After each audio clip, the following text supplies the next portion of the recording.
Hello, யாருங்க? நான் தான் பிரேமா பேசுறேங்க. நல்லா இருக்கீங்களா? ஏய், என்ன வேணும் உனக்கு? எதுக்காக ஃபோன் பண்ண? பாரா, எதுக்கு இப்ப இவ்ளோ கோவம்? என்னோட பேசினாலே உங்க பொண்டாட்டி உங்களோட காவிட்டுருவாளா? ஏய், எதுக்காக ஃபோன் பண்ணன்னு கேட்டேன். சொல்றேன் இருங்க, கொஞ்சம் பொறுமையா இருங்களேன். உங்க பொண்டாட்டி கவிதா இப்ப ஏன் கஸ்டடியில இருக்கா.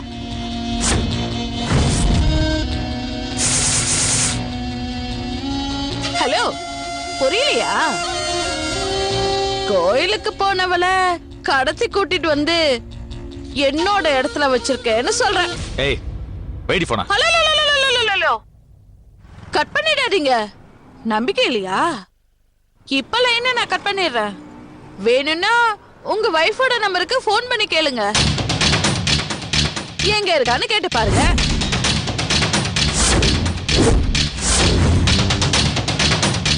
என்ன பேச்சுவார்த்தையே வரல? என்ன பத்தி தெரியும்ல, நான் சொல்லிட்டும் செய்வேன், செஞ்சதையும் சொல்லுவேன். ஏய் பிரேமா, விளையாடாத. அப்படிதான் விளையாடுவேன். இந்த கண்ணாமூச்சி விளையாட்டு எனக்கு ரொம்ப பிடிச்சி. நான் சொல்றத மட்டும் கவனமா கேளுங்க. இப்ப உங்க பொண்டாட்டி ஏன் கஸ்டடியில தான் இருக்கா. நான் நினைச்சேன்னா யாருக்குமே சந்தேகம் வராதபடி அவங்க அம்மா மீனாட்சிய ஹார்ட் அட்டாக் வர வச்சு சாகடிச்ச மாதிரி உங்க கவிதாவையும் ஒரே அடியா போட்டு தள்ளிடுவேன்.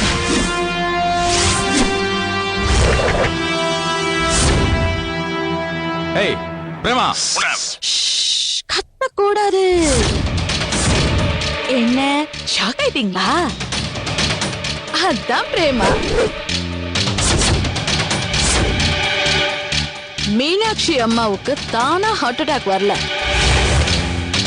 நான் தான் வர வச்சேன்.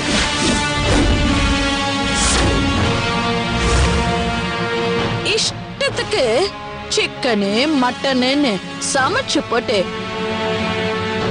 அவங்க ஹெல்த் கண்டிஷனை கெடுத்ததே நான் தான்.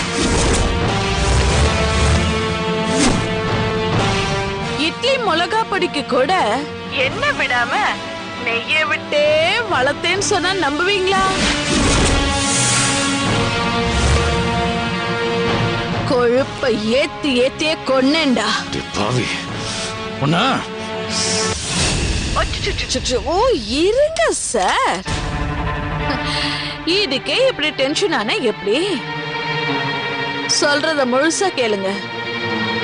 உங்க பொண்டாட்டி உங்களுக்கு உயிரும் உடம்புமா முழுசா வேணும்னா மரியாதையா நேரா கிளம்பி என் வீட்டுக்கு வந்தீங்கன்னா நேரடியாவே பேசிக்கலாம். இத பாருங்க, ஒரு விஷயம், எல்லா வில்லன்க மாதிரியும் நானும் சொல்றேன், நீங்க மட்டும்தான் வரணும். லூசு மாதிரி போலீஸுக்கு போன் பண்ணி கையோட அவங்கள கூட்டிட்டு வந்தீங்கன்னா நான் கையோட உங்க பொண்டாட்டி வேலையா முடிச்சிருவேன். எப்படி வசதி?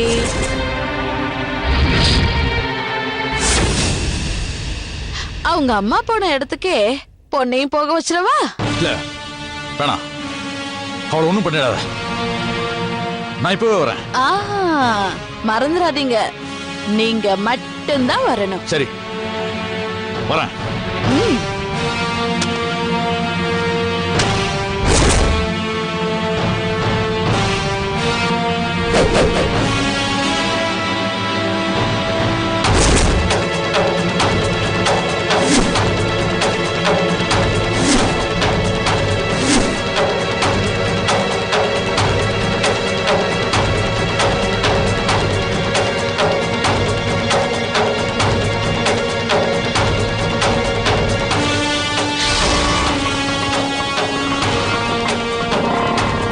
பிரேமா, ஏய் பிரேமா,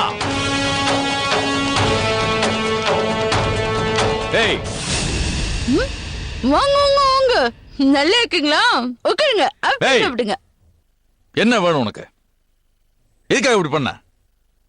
கவிதா எங்க? என்னாச்சு உங்களுக்கு? என்ன பேசுறீங்கன்னு ஒண்ணுமே புரியலையே. முதல்ல வாங்க உட்காருங்க. இத்தனை நாள் கழிச்சு வீட்டுக்கு வந்திருக்கீங்க. இப்படி நின்னுகிட்டே பேசினா என்ன அர்த்தம்? பிரேமா, நீ பண்றது கொஞ்சம் கூட சரியில்லை. கவிதா என்ன பண்ண உனக்கு? எதுக்கு அவ்வளவு கடத்தி வச்சிருக்க? நான் கவிதாவை கடத்தி வச்சிருக்கேனா? உங்களுக்கு என்னமோ ஆயிடுச்சுன்னு நினைக்கிறேன். நான் என்ன பைத்தியமா? நான் எதுக்கு அவளை கடத்தி வைக்கணும்? நீங்க எதுக்கு இந்த மாதிரி எல்லாம் பேசுறீங்க? ஏய், எனக்கு போன் பண்ணி கவிதாவை கடத்தி வச்சிருக்கேன்னு சொல்ல உடனே இங்க வர சொல்லி மிரட்டல? வேணாம் பிரேமா, உன்னால கவிதாவுக்கு ஏதாவது பிரச்சனை வந்துச்சு நான் பார்த்துட்டு சும்மா இருக்க மாட்டேன். ஐயோ, சத்தியமா இல்லைங்க. நான் உங்களுக்கு எந்த போனும் பண்ணல. கடவுளே, நான் எதை சொல்லி உங்களுக்கு புரிய வைப்பேன்? இத பாருங்க, நான் பொல்லாதவதான், வேண்டாதவதான், உங்க எல்லாரையும் இந்த வீட்டை விட்டு விரட்டினவதான். நான் அதை மறக்கல. ஆனா கவிதாவை கடத்தி வச்சுக்கிட்டு உங்களுக்கு போன் பண்ணி வீட்டுக்கு வர சொன்னேன்னு சொல்றீங்க பாருங்க, இது ரொம்ப அபத்தமா இருக்குங்க. நான் என்ன கடத்தல்காரியா இல்ல இதுதான் கடத்தல் கொகையா? அரைஞ்சு பல்லுகள் எல்லாம் பேத்துருவேன். என்கிட்ட வச்சுக்காத. நீ போன் பண்ணாம வரதுக்கு நான் பைத்தியக்காரனா? இப்ப நீங்க நடந்துக்கிறத பார்த்தா அப்படிதான் தோணுது. இந்த பாரு, உன் சித்து விளையாட்டுலாம் என்கிட்ட வச்சுக்காத. வேற எங்கேயாவது வச்சுக்கோ. கவிதாவோட அம்மாவை யாருக்கும் சந்தேகம் வராம கொன்ன மாதிரி கவிதாவையும் கொல்லுவேன். நீ என்ன மிரட்டல? என்ன பேசுறீங்க? மீனாட்சி அம்மா என்ன பெத்த தாய் மாதிரி. அவங்கள நான் கொன்னேனா? ஏங்க, உங்க போன் எடுத்து பாருங்க. முதல்ல யார் போன் பண்ணாங்கன்னு அத பாருங்க. அவங்க கிட்ட பேசி கேளுங்க.